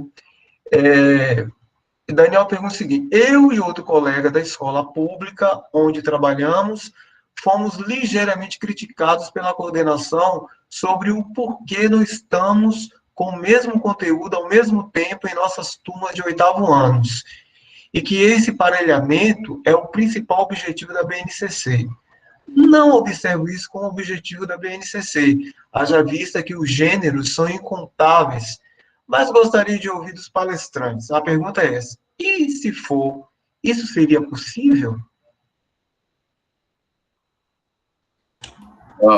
Boa questão aí, Daniel. Eu vou só falar uma coisinha, deixa o Guilherme responder também. Eu acho que essa tentativa, um imaginário, né? É um imaginário de se homogeneizar, né? As práticas de ensino, o que acontece na sala de aula, né? É essa tentativa, esse discurso, né, de se imaginar um parelhamento, veja, esse termo aí fica um parelhamento, né, que se você pudesse fazer esse parelhamento, né, e você aplica, então, uma técnica, né, técnica para tentar se chegar a essas competências e habilidades, né. Então, é muito problemático, né, que a própria escola, direção, coordenação, não sei, faça esse discurso, né. E a BNCC, de alguma forma, eu acho que a partir do momento que ela vai focar nessas competências e habilidades, tem aqueles descritores, né, aquelas tabelas, né, a versão do governo Temer, ela parece que se reduziu muito àquelas tabelas das competências, habilidades, aqui, com aqueles descritores e tal. Então, tem essa questão. Eu até gostaria de completar aí a fala do Luciano, estando na escola, e agora eu vou puxar um pouco para a escola particular, e assim, a minha experiência, claro que assim, é uma experiência, né, não estou falando que é uma coisa generalista, mas eu e o Luciano, a gente até conversou nessa semana sobre isso, né, aliás, semana passada, que há de fato um fetiche em cima desses descritores na escola. Inclusive, eles são têm sido base de propagandas para escolas privadas, né, de que nós já seguimos a base, nós fazemos tudo de acordo com a base, né, e por isso nós somos uma escola maravilhosa, né. Nas escolas, de maneira geral, desde essa oficialidade da base, isso vem acompanhando, né, até as publicidades.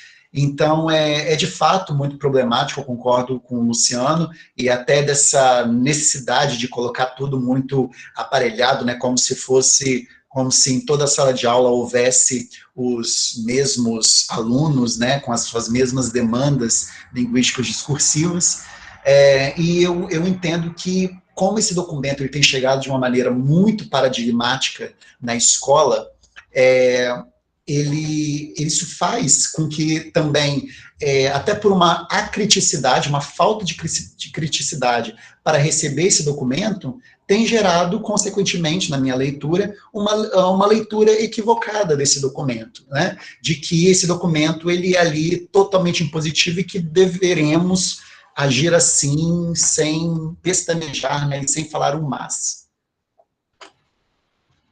Ok, tem uma outra pergunta aqui do Ivan Júnior, foi uma das primeiras que surgiu aqui, né? É uma provocação. Nessa arena de disputa de narrativas, a BNCC, sem sombra de dúvidas, interpela os profissionais da educação. Entretanto, de que forma assumir uma prática docente pautada em um dever ético e responsivo diante do atual currículo escolar? Essa é a pergunta do Ivan. Eu vou começar, e depois o Luciano pode complementar. Ivan, eu também, mais uma vez, puxando da minha experiência, né? Na minha escola eu sou o amaldiçoado, né? Porque a gente começa a bater de frente, né?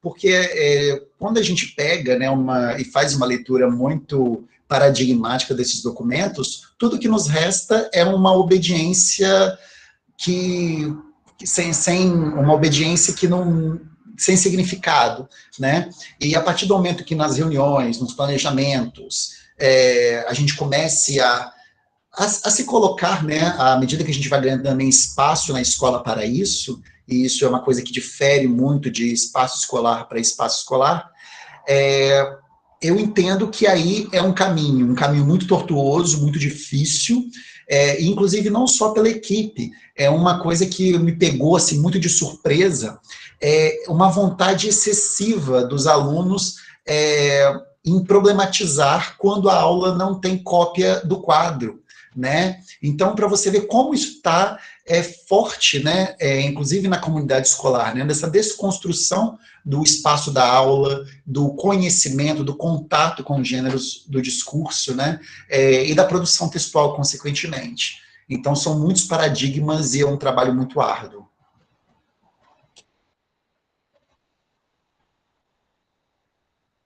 Luciano, quer comentar? Acho que, como o nosso tempo acho que está meio reduzido, eu vou deixar para comentar, tem um comentário e uma questão também do Anderson. Do Anderson. Ela, que eu acho que dialogam, inclusive, as duas. Eu vi aqui, você quer ler o questionamento, que você já adiantou respondendo, inclusive, a ele? Fica à vontade, tá bom? O pessoal pode ler aí no chat aí, mas acho que as duas questões, de alguma forma, elas dialogam, porque essa relação e são extremamente pertinentes, né, importantes, né, essa questão dos documentos, né, enquanto produções governamentais né, que estão aí meio que na superestrutura, e o chão da escola, né, as práticas escolares, efetivamente, né, como que isso acontece, né, na maioria das vezes, parece que não acontece mesmo, né, não basta estar lá, como o Anderson coloca, não basta estar lá esses signos, né, mas há implicações de alguma forma, e não acontece também, muitas vezes, na prática, porque dependem também de ações, de políticas no chão da escola, políticas da Secretaria de Educação, das próprias universidades, né?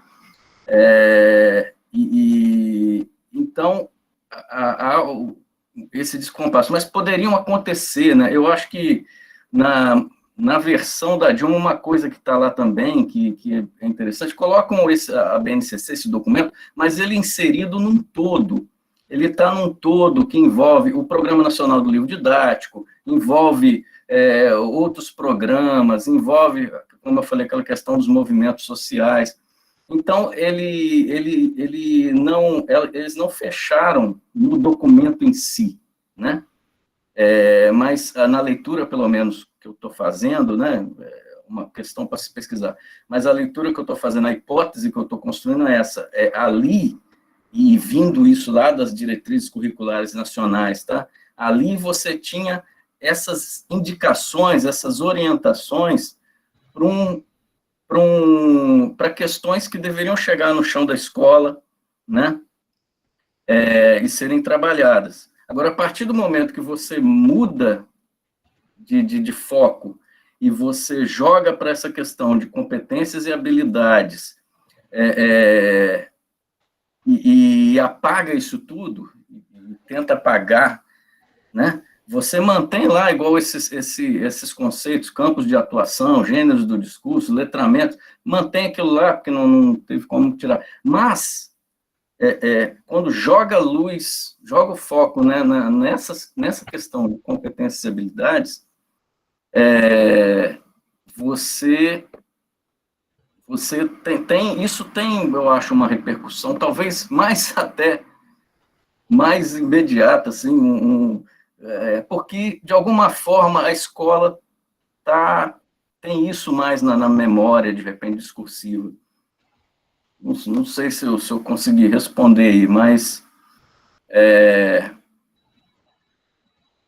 enfim, né, logicamente, esses documentos têm um processo aí de trabalho com a escola, com o professor, tal, né? Guilherme, você encontrou a pergunta ou você quer que eu leia? Na verdade, eu acho que o Luciano ele englobou as questões aí trazidas por essas perguntas e Uhum. eu estou de acordo também, eu concordo aí com as problematizações do Luciano, muito pertinentes. Tá certo. Tem aqui... Só recuperar aqui a questão final do que a Marcela colocou, até que ponto fragilidades ou potencialidades desses documentos impactam diretamente a prática docente. Como medir esse possível impacto, né, para além de uma reflexão teórica? Aí, né, é um trabalho também a se fazer, né, eu acho que tem todo um campo de pesquisa. Me parece, né, essas questões todas a gente está pesquisando, né, mas, assim, eu tenho um pouco a impressão que quando os PCNs surgiram, os primeiros PCNs lá, 97, 98, houve um certo movimento de trabalhar com o professor aqueles documentos, formações continuadas, uma discussão ampla, tal, impacto que gerou, eu não sei dizer. Mas agora, sim, uma coisa que fico um pouco preocupado é que para a BNCC, ela cai lá na escola e tal, você não tem um trabalho de formação, parece que não se está discutindo nada disso, né? O documento é um documento necessário, inevitável, olha, está aí, se virem aí com isso. E é assim mesmo. Temos aqui alguns comentários, eu vou ler apenas alguns, nós estamos já encerrando, né, o evento, esse encontro, né, já chegamos já ao horário. O professor Roberto Perobelli também está participando, que palestrou semana passada, né, parabeniza, né, o Luciano mais o Guilherme, excelentes reflexões, as contribuições de vocês são muito importantes para os estudos sobre a educação linguística na atualidade, né, agradece, né, pelos conhecimentos, e tantos outros aqui que parabeniza, né, a apresentação de vocês. Eu também fiquei muito satisfeito, né, por ouvir ainda, né, alguém se preocupando em falar da BNCC, porque a gente não tem essa preocupação na vida diária da escola, não é assim que acontece. Espero que as escolas, elas entrem no debate, né, não é fácil, né, é um campo polêmico, né, de discussão, mas não tem para onde correr, a gente precisa discutir esses documentos, sim, viu? Agradecer a todos os participantes de hoje, né? Tivemos 54, mais de 60 pessoas participando, né? Professores, né, do programa estão aqui, né, prestigiando os trabalhos, professora Genaína, né, professor Perobelli, professora Marta Scherri, né, e aí se fugir algum da memória, mas agradeço a todos, né? Lembrar que na semana que vem nós teremos também uma outra palestra, né, no horário das 18 às 20 horas, tá? A palestra da semana que vem é intitulada,